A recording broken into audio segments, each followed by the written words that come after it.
Dealing with the shooting death of Helena Hutchins on the movie set of Rust. The armorer on that set was convicted in March and sentenced to the max of 18 months in state prison earlier this month. Alec Baldwin was indicted on the case. That indictment was then no prost or not prosecuted and dismissed. He was then re-indicted by grand jury on the case, and the defense made a motion to dismiss the grand jury.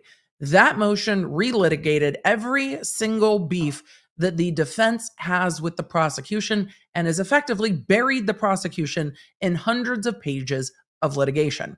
They alleged that the prosecution gave improper jury instructions, that they elicited improper testimony from witnesses, that they failed to adequately provide Baldwin's exhibits or witnesses to the grand jury.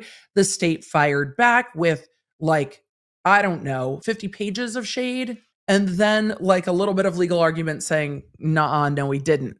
The defense has fired back with, oh, yes, you did. So the state of the case is the defense saying, prosecution, you suck.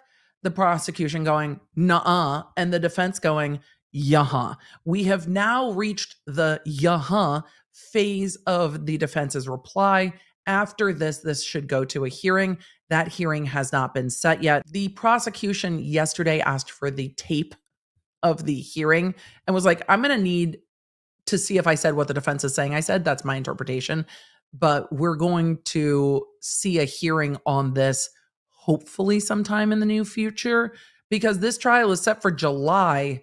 I mean, we're at the end of April. They do not have a ton of time as court is considered. Baldwin's attorneys, in their reply in support of their motion to dismiss the indictment, have quadrupled down on arguing that the state has engaged in misconduct, that the state did not cite any legal authority or distinguish any legal authority in their motion, and that the motion was just further evidence that the prosecutors are pursuing Baldwin for improper purpose. Their motion started with a quote from Anonymous saying, "When the debate is lost, slander becomes the tool of the loser."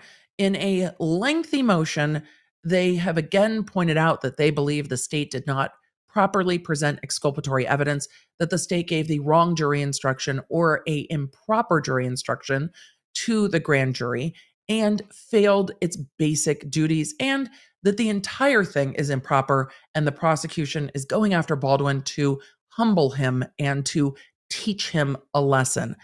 There is no love lost between these attorneys, and the litigation is going to continue to be incredibly feisty, but it is definitely full of snark. So there is that. I don't know if this indictment will get dismissed. If it does, we're going to be starting all over again from scratch.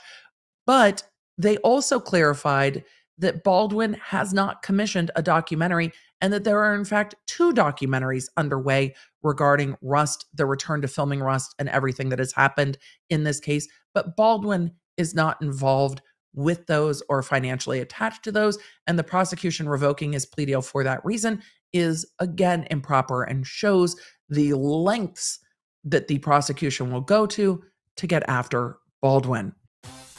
For deep dives into the stories that I covered here, you can find them on my YouTube channel at The Emily D. Baker and The Emily Show podcast.